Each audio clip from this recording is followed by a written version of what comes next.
Bonjour et bienvenue dans cette nouvelle vidéo support de formation Excel où nous allons aborder les graphiques secteurs qu'on appelle également les camemberts.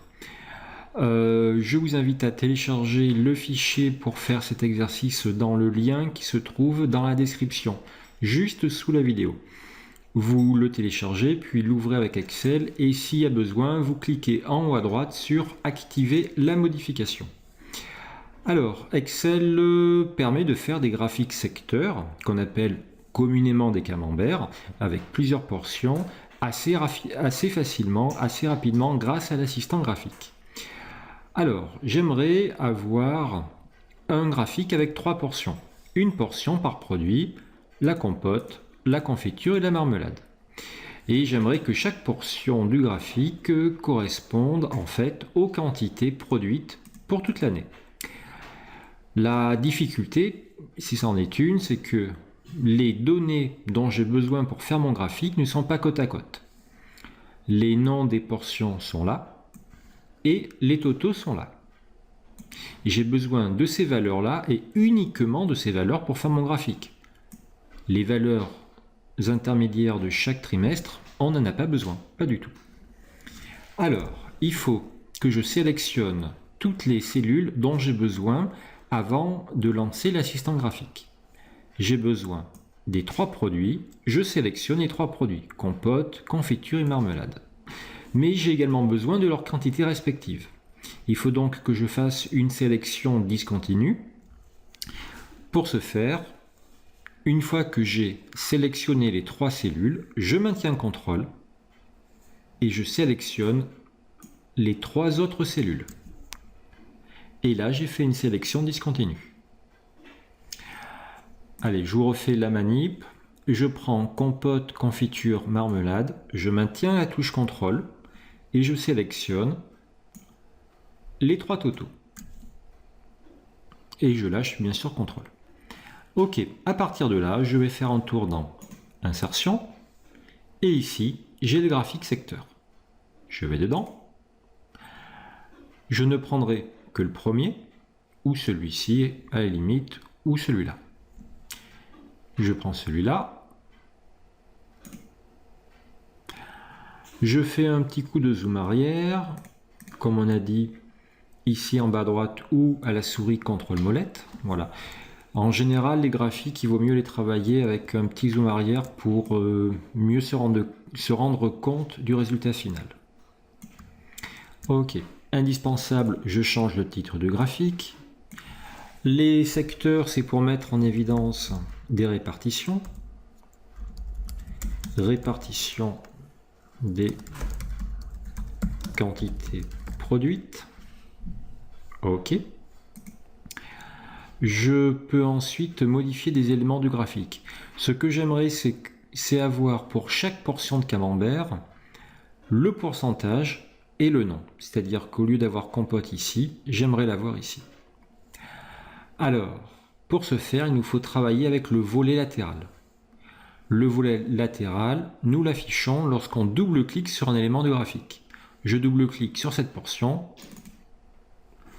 Impeccable, j'ai le volet. Alors, dans un premier temps, je vais prendre la légende. Toujours pareil, je vais la mettre à droite. Et ensuite, je dois travailler les portions de camembert. Je clique sur l'une des portions et en fait, les 3 sont sélectionnés d'emblée. Je suis au niveau des bordures, au niveau du pot de peinture, au niveau des bordures. Qu'est-ce qu'on va pouvoir travailler par exemple? La largeur des bordures. On va l'épaissir un petit peu. Et on va mettre des bordures blanches, voilà, ce qui va donner l'effet de séparer chaque portion de camembert légèrement.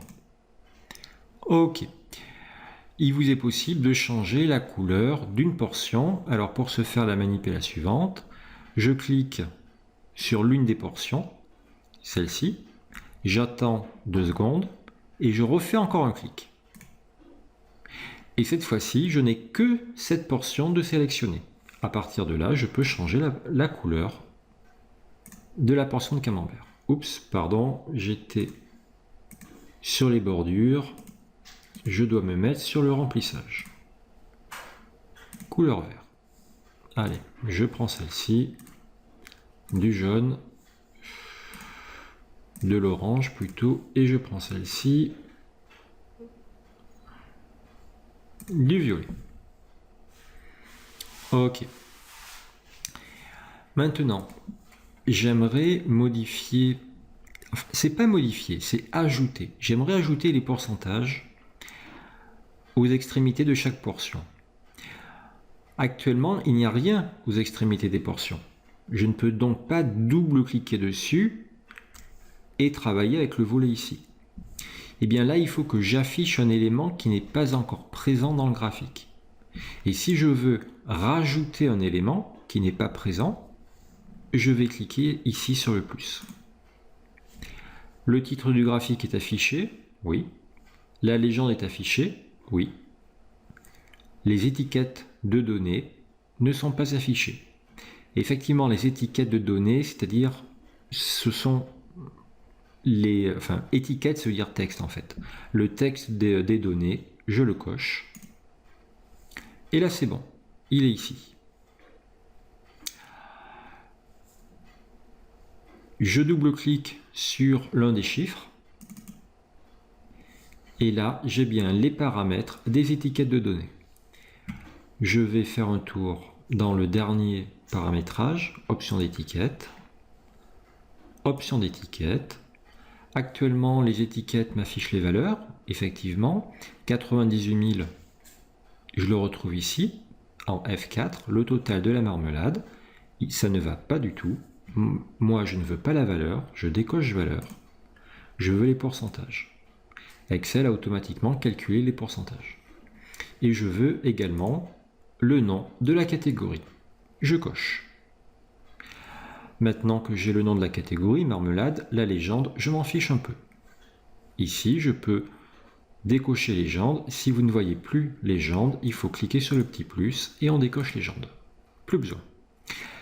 Là, par contre, je me rends compte que, en fait, c'est pas très lisible. Compote 23% n'est pas lisible parce que le fond est assez foncé. Eh bien, je vais décaler les étiquettes en dehors. Je me mets dessus, je maintiens enfoncé la souris et je décale. Pareil pour ça. Pareil pour ça. Voilà.